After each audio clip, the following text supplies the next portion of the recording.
Salut tout le monde, c'est Kinoui, j'espère que vous allez bien. Aujourd'hui, j'avais envie de vous raconter une petite histoire qui m'est arrivée il n'y a pas très longtemps. Et pour être honnête, je crois que j'ai besoin de vous. Pour vous poser un peu le contexte, il y a quelques semaines, en me baladant sur le dark web pour trouver des idées de vidéos, je suis tombé sur un site un peu perturbant. Et pour une fois, c'était pas un délire choquant. Pas un truc gore, pas quelque chose de sensationnel. C'était un site avec une ambiance particulière. Un peu comme si le site était mort. Vide, silencieux. Alors, vous le savez peut-être, je l'ai déjà expliqué en vidéo, mais trouver des sites fonctionnels sur le dark web, c'est pas si simple.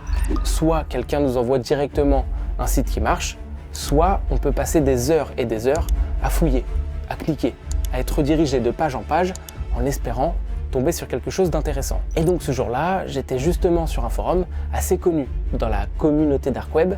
J'ai cliqué sur un lien, puis sur un autre, puis encore un, jusqu'à tomber sur cette page. Le site s'appelait The Silent Room, donc la pièce silencieuse en anglais.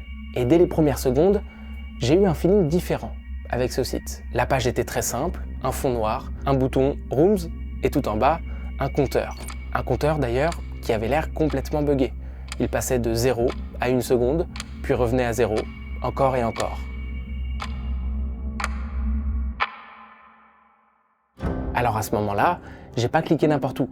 J'ai pris quelques secondes pour analyser la page que j'avais devant moi et j'ai décidé de m'intéresser à la seule rubrique qui était au final mise en avant sur le site, la rubrique Rooms. En cliquant dessus, je me suis retrouvé face à une liste de rooms, donc une liste de salles. Elles étaient toutes numérotées, de la room 1 jusqu'à la room 5. Et avant de cliquer sur l'une des rooms, je vous cache pas que j'étais pas très à l'aise. J'étais un peu stressé puisque ça me faisait penser au Red Room. Alors, vous en avez peut-être déjà entendu parler, il s'agirait de live de torture diffusés sur le dark web, sur des sites cachés. Et donc, j'avais peur que, en cliquant sur l'une des rooms, je tombe sur quelque chose de choquant. Et bon, j'ai fini par cliquer sur la room 1. Quand je suis entré, un message est apparu en haut de la page. Une règle, une seule phrase, ne crois pas ce que tu lis ici. Sur le moment, j'ai évidemment trouvé ça bizarre, mais au final, en prenant un peu de recul, je me suis dit que ça faisait peut-être juste partie du décor. Aujourd'hui, sur le dark web, beaucoup de sites sont créés pour alimenter ce cliché du dark web. Le dark web qui fait peur, le dark web malsain, dangereux, etc. Et au final, je me suis rendu compte que la room 1 ressemblait à un forum classique. Il y avait des discussions, des sujets rangés par catégorie, des messages qui dataient, pour la plupart de plusieurs années. Je suis tombé sur des échanges qui parlaient de théories du complot, des gens qui affirmaient que certaines vérités nous seraient cachées par l'État. J'ai aussi vu des enquêtes, des documents confidentiels, des informations liées à des affaires judiciaires. Certaines personnes utilisaient aussi ce forum pour faire la promotion de leurs propres services. Et quand je parle de services, je parle de choses pas très légales. Par exemple, j'ai vu quelqu'un qui vendait des faux papiers, des permis de conduire, des pièces d'identité, des passeports. J'ai aussi vu quelqu'un qui proposait ses services d'hitman, donc de tueur à gages. Bref, c'était un forum avec des sujets parfois glauques, c'est vrai, mais au final assez typiques sur le dark web. Et puis au milieu de tout ça, il y avait quelques messages beaucoup plus dérangeants. Certaines personnes parlaient d'une maladie, d'un virus, d'une chose qui circulait en silence. Je me souviens d'un mec qui disait qu'il travaillait dans le médical, qu'il avait vu passer des informations étranges. Un autre parlait de frontières qui allaient fermer, de déplacements qui seraient limités. Sur le moment, j'ai pas plus tilté que ça, mais en regardant les dates, j'ai vu que ces messages dataient de début 2020, parfois même de fin 2019, donc avant la pandémie de Covid qu'on a tous connue. Sur le site, ils avaient l'air de savoir des choses à l'époque que nous, on ignorait. Et le plus perturbant dans cette histoire, c'est qu'après ces discussions, il n'y a quasiment plus eu de message. Comme si toutes les conversations s'étaient arrêtées net. Comme si à partir de ce moment-là, le site commençait à se vider. Peu importe le sujet traité, à partir de février 2020, il n'y a plus eu de messages sur le site. Plus du tout d'activité sur The Silent Room.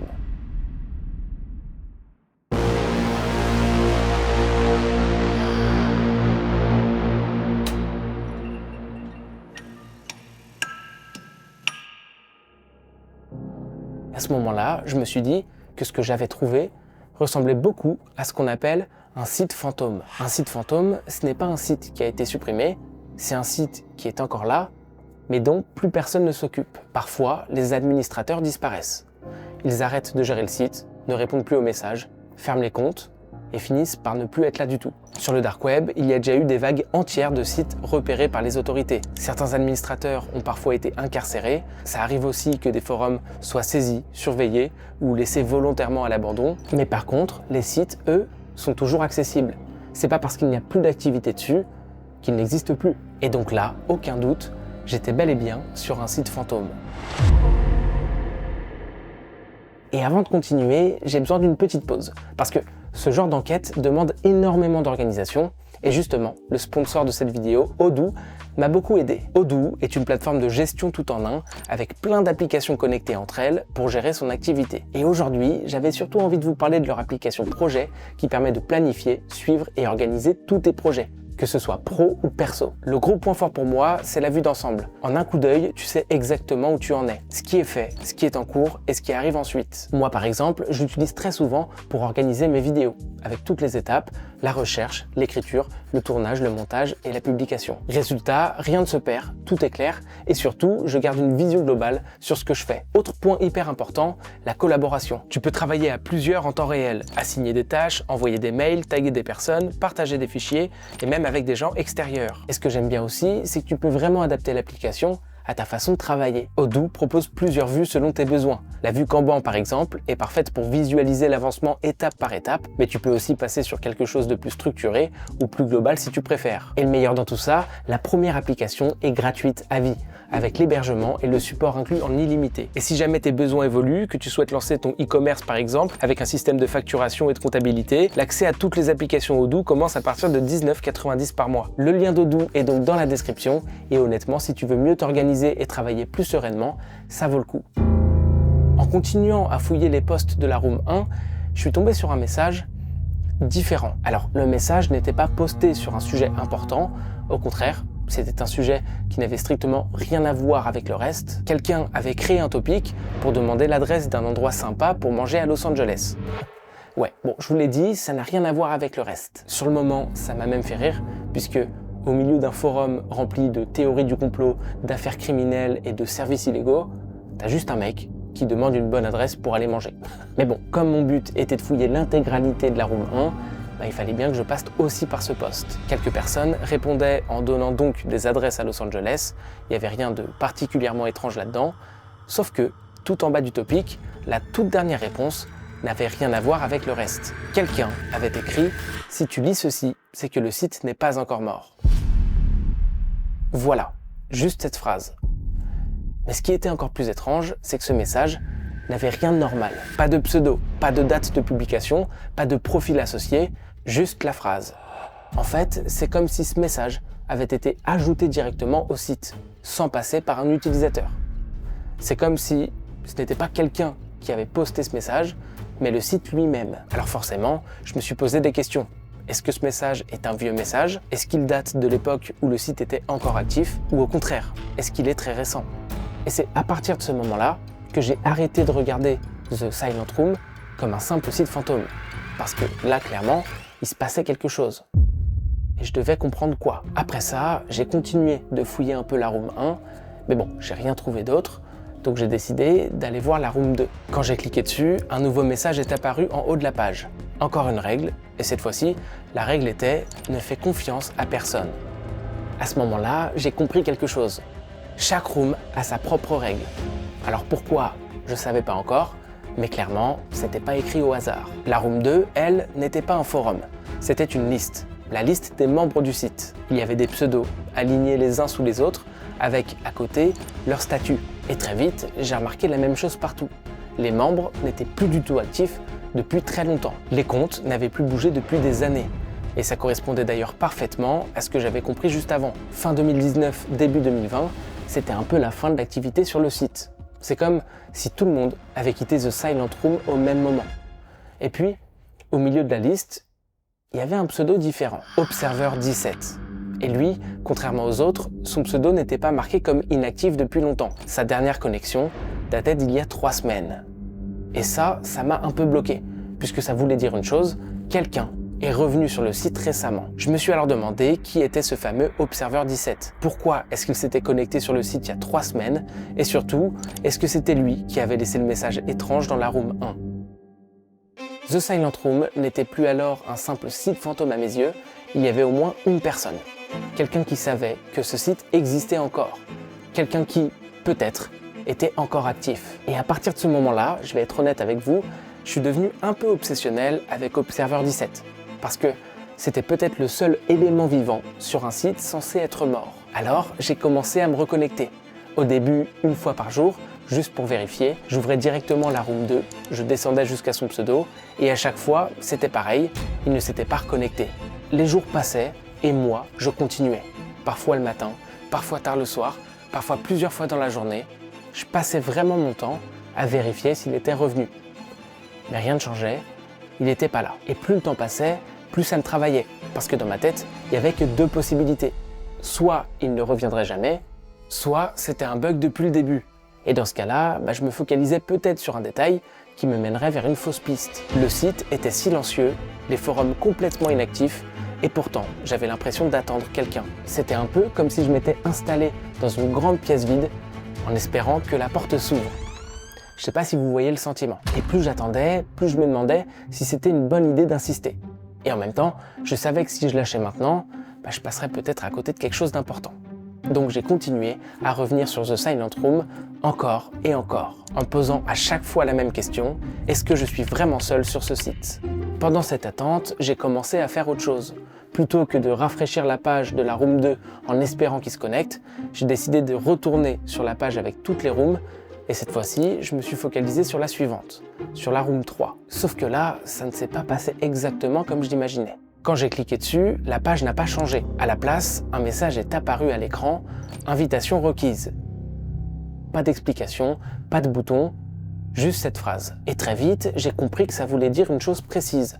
Je ne peux pas accéder seul à la room 3. Pour accéder à cette salle, il faut qu'un autre membre m'invite.